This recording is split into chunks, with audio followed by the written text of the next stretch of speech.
Barrel on the track, boy.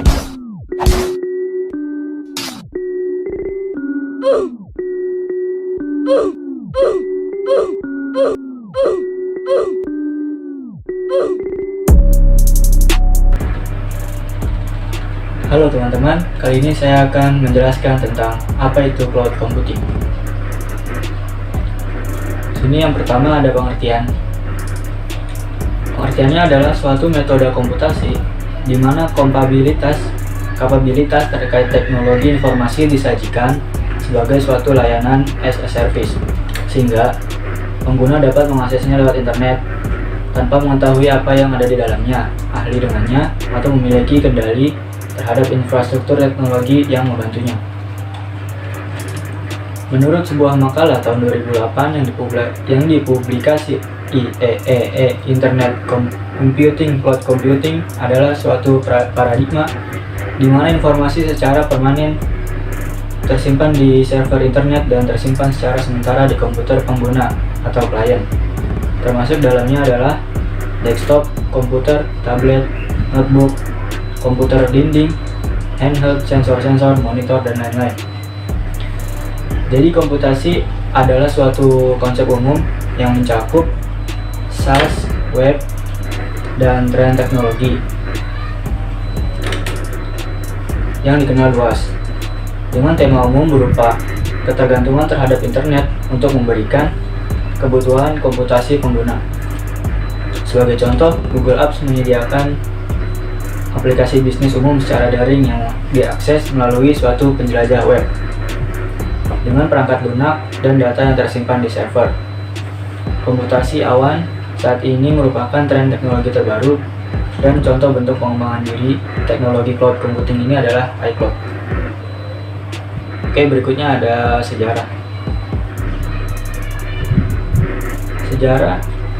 Berdasarkan sejarahnya, cloud computing merupakan hasil evaluasi terhadap konsep penggabungan computing resources melalui jaringan global disebut berawal pada tahun 1960-an seiring dengan kemunculan Intergalactic Computer Network oleh Licklider. Di sini ada gambar John McCarthy ya. Dia ini adalah pakar komputasi dari MIT yang juga dikenal sebagai salah satu pionir kecerdasan buatan, menyampaikan gagasan bahwa suatu hari nanti jaringan komputasi akan menjadi infrastruktur publik. Sama halnya seperti listrik dan telepon. Dalam perkembangannya, cloud computing sebenarnya tumbuh bersama internet dan web. Terlihat bahwa pendorong utama teknologi komputasi ialah adanya revolusi internet. Ini pada era 1990-an, perusahaan telekomunikasi mulai menawarkan VPN, layanan jaringan pribadi dengan kualitas lebih baik, tapi biaya lebih rendah. Untuk menyimbangkan penggunaan server, mereka menggunakan bandwidth jaringan, lalu menggunakan simbol awan sebagai petunjuk titik demarkasi antara provider dan pengguna. Pada dasarnya, komputasi awan memperluas batas untuk menutup server serta infrastruktur jaringan. Lalu pada tahun 1995, Larry Ellison, pendiri perusahaan Oracle Network Computing, ide ini sebenarnya cukup unik dan sedikit menyindir perusahaan Microsoft pada saat itu.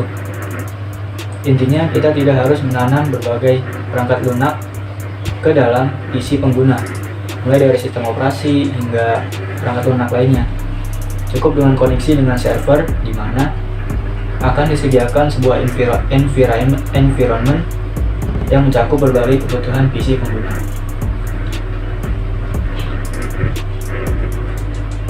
Akhir era 90-an, lahir konsep ASP atau Application Service Provider yang ditandai dengan kemunculan perusahaan pusat pengolahan data.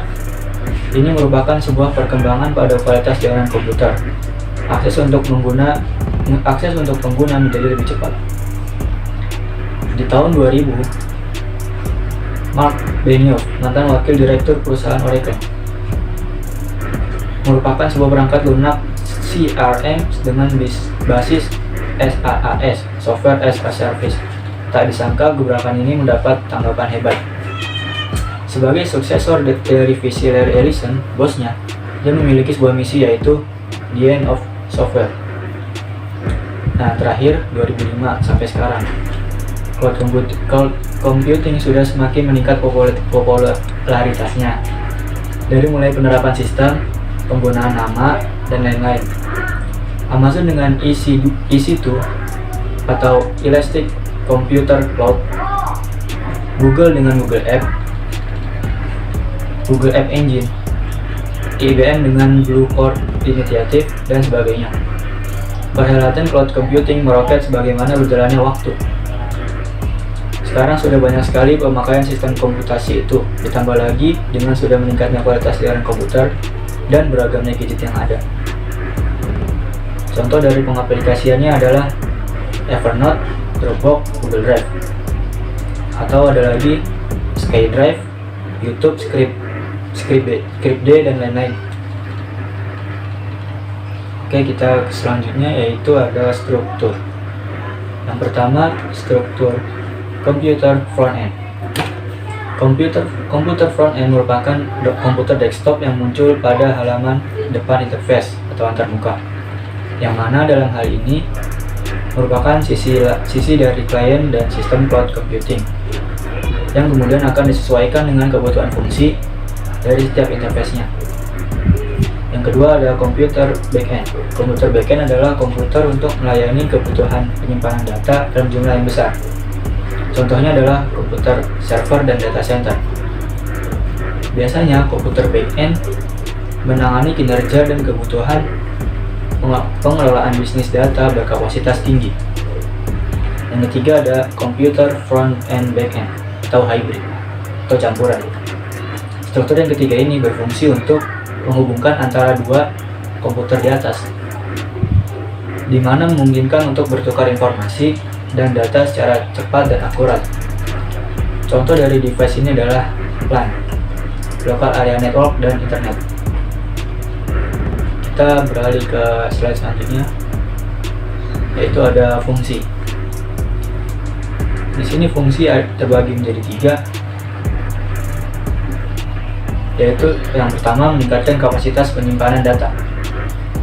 Dengan menggunakan komputasi awan, maka kapasitas penyimpanan menjadi lebih besar daripada menggunakan penyimpanan dalam sebuah perangkat. Misalnya flash disk, hard disk, dan lain sebagainya. Teknologi cloud menyimpan berbagai informasi dengan bantuan media internet. Jadi informasi Anda akan tersimpan dalam database internet yang menggunakan teknologi big data. Contoh dari penggunaan penyimpanan berbasis cloud adalah Google Cloud. Yang kedua, meningkatkan kinerja stakeholder. Fungsi yang kedua, dengan menggunakan penyimpanan berbasis cloud, maka kinerja dari setiap pemangku kepentingan sebuah bisnis akan menjadi lebih produktif, di mana setiap tim atau apartemen dapat saling terhubung dalam waktu yang bersamaan dan dapat menghemat resource yang ada. Yang ketiga, mendapatkan pembaruan sistem secara berkala atau up to date. Fungsi yang ketiga ini merupakan keunggulan dan ciri khas dari cloud computing, di mana untuk mengatasi berbagai kekurangan yang ada dan mengikuti perkembangan tren di era teknologi berbasis digital, maka sistem akan terus melakukan pembaruan basis data secara berkala. Oke, berikutnya adalah layanan. Yang pertama ada infrastruktur as a service atau IaaS. Infrastruktur as a service adalah layanan komputasi awan yang menyediakan infrastruktur IT berupa CPU, RAM, storage, bandwidth, dan konfigurasi lainnya. Semua komponen tersebut digunakan untuk membangun komputer virtual. Komputer virtual dapat diinstal sistem operasi dan aplikasi sesuai kebutuhan. Yang kedua ada Platform as a Service (PaaS). Platform as a Service adalah layanan yang menyediakan computing platform, biasanya sudah terdapat sistem operasi, database, web server, dan framework aplikasi, agar dapat menjalankan aplikasi yang telah dibuat. Perusahaan yang menyediakan layanan tersebutlah yang bertanggung jawab dalam pemeliharaan computing platform ini. Keuntungan layanan PaaS ini bagi pengembang adalah mereka bisa fokus pada aplikasi yang mereka buat tanpa memikirkan tentang pemeliharaan dari computing platform. Yang ketiga adalah Software as a Service (SaaS). Software as a Service adalah layanan komputasi awan di mana kita bisa langsung menggunakan aplikasi yang telah disediakan. Penyedia layanan mengelola infrastruktur dan platform yang menjalankan aplikasi tersebut.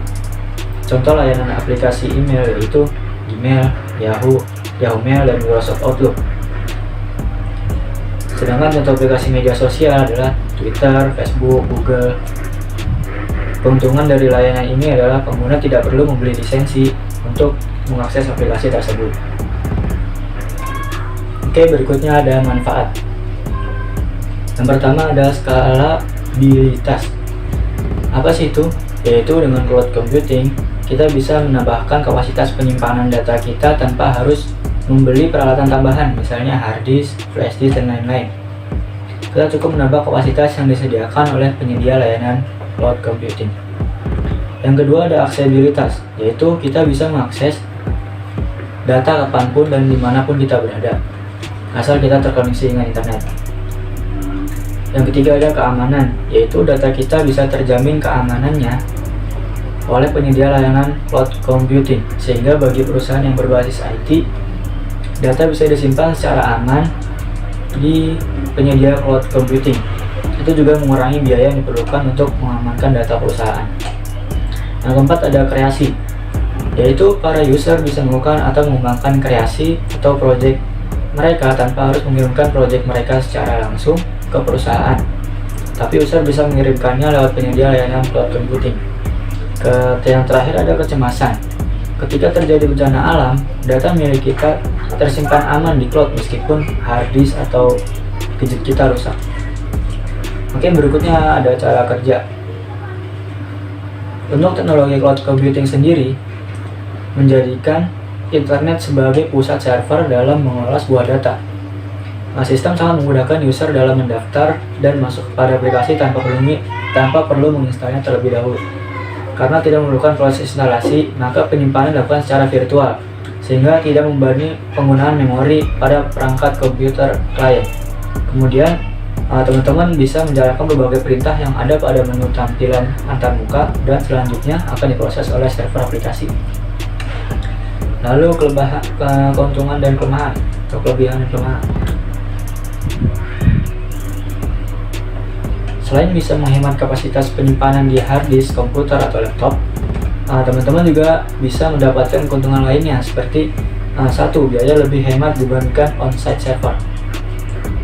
Memangkas biaya bisa dibilang keuntungan paling besar dari penggunaan cloud computing. Cloud computing akan membantu Anda menghemat ongkos yang cukup signifikan karena tidak memerlukan tambahan perangkat keras dalam penggunaannya. Yang berikutnya ada memudahkan manajemen bisnis. Cloud computing menawarkan kemudahan manajemen bisnis. Cloud computing membuat teman-teman bisa mengakses data atau aplikasi dimanapun tanpa menghabiskan banyak waktu atau instalasi atau uang untuk instalasi. Saya itu ya. Kecepatan load tinggi. Cloud computing ini bisa membuat teman-teman mengharapkan layanan secepat mungkin, hanya beberapa klik aja. Penerapan yang cepat seperti ini memungkinkan teman-teman mendapatkan sumber daya yang diperlukan lebih cepat pula untuk sistem teman-teman hanya dalam beberapa menit. Lalu berikutnya adanya fitur backup dan pemulihan data. Ketika data-data yang teman-teman punya sudah tersimpan di cloud, akan mudah juga untuk backup dan pemulihan data. Hal sebaliknya akan terjadi jika tidak menggunakan cloud computing. Yang berikutnya ada integrasi software otomatis. Di cloud, integrasi software adalah sesuatu yang terjadi secara otomatis. Karena itu, teman-teman tidak memerlukan usaha tambahan untuk mengatur dan mengintegrasi aplikasi sesuai preferensi. Berikutnya ada reliability. Apa sih itu? Reliability adalah satu keuntungan terbesar penggunaan cloud computing. Teman-teman bisa selalu mendapatkan update secara instan tentang pembaruan aplikasi. Dan lalu berikutnya ada kapasitas penyimpanan tanpa batas. Cloud menawarkan kapasitas yang hampir tanpa batas. teman-teman bisa kapanpun nambah kapasitas yang teman-teman punya dengan tambahan biaya yang sudah ditentukan. Berikutnya, Anda memungkinkan kolaborasi tim lebih baik. Platform cloud computing membantu karyawan-karyawan yang berlokasi di tempat berbeda untuk bisa berkolaborasi dengan nyaman dalam bekerja. Selanjutnya ada implementasi yang cepat. Cloud computing memberikan teman-teman keuntungan soal penerapan cepat. Jadi, ketika teman-teman menggunakan cloud, seluruh sistem teman-teman bisa sepenuhnya berfungsi hanya dalam beberapa menit. Keuntungan lainnya yang tidak ada di sini yaitu layanan mandiri on demand, multi tenancy, komputasi yang tangguh, virtualisasi yang cepat dan efektif, software yang murah, keamanan online yang canggih, lokasi dan perangkat mandiri, selalu tersedia, menskalakan secara otomatis untuk menyesuaikan dan dengan peningkatan permintaan, dan sesuai penggunaan, kendali antar muka berbasis web, dan tersedia akses API. Nah, kelemahannya yaitu pertama, isu teknis. Teknologi pada cloud selalu rentan terhadap pemadaman atau isu teknis lainnya. Penyedia layanan cloud terbaik pun sangat mungkin berhadapan dengan tipe masalah ini meskipun sudah menerapkan maintenance dengan standar yang tinggi. Yang kedua, ada ancaman keamanan. Tantangan lain saat sedang bekerja menggunakan layanan cloud computing adalah rasio keamanan. Sebelum mengadopsi teknologi cloud, teman-teman ini harus paham betul bahwa teman-teman ini akan membagi seluruh informasi sensitif kepada layanan cloud. Bahkan para hacker bisa memiliki akses kepada informasi ini. Yang berikutnya ada downtime. Downtime juga menjadi pertimbangan ketika bekerja menggunakan cloud computing. Ini terjadi karena penyedia layanan cloud computing mungkin kehilangan power, koneksi internet lambat, perawatan rutin, dan lain-lain. Berikutnya ada konektivitas internet. Koneksi internet yang baik adalah hal yang harus dimiliki saat teman-teman menggunakan cloud. Teman-teman nggak bisa nih mengakses cloud kalau nggak ada koneksi ya, harus pakai internet. Berikutnya ada bandwidth terbatas. Banyak dari penyedia layanan cloud membatasi penggunaan bandwidth dari penggunanya. Jadi ketika organisasi atau perusahaan teman-teman memiliki data yang sudah disediakan, biasanya akan ada biaya tambahan yang cukup mahal. Yang terakhir ada kurangnya customer support. Perusahaan-perusahaan cloud computing terkadang gagal menyediakan layanan customer support yang layak. Mereka kadang hanya ingin para penggunanya bergantung pada FAQ atau bantuan secara online, yang kadang menjadi pekerjaan yang cukup membosankan bagi orang non-teknisi. Dari kelemahan-kelemahan tadi sebenarnya bisa ditangani dengan jasa tambahan seperti managed IT service atau agent cyber security jika memang perusahaan teman-teman ini membutuhkan bantuan dan proteksi dengan proteksi prioritas. Dengan sedikit tambahan budget, teman-teman dapat menikmati layanan cloud computing seperti memiliki tim dan server on-premise sendiri. Oke, jadi itu tadi penjelasan tentang cloud computing. Mohon maaf bila cara penyampaiannya terlalu cepat atau patah-patah. Saya akhiri, sampai berjumpa di video selanjutnya.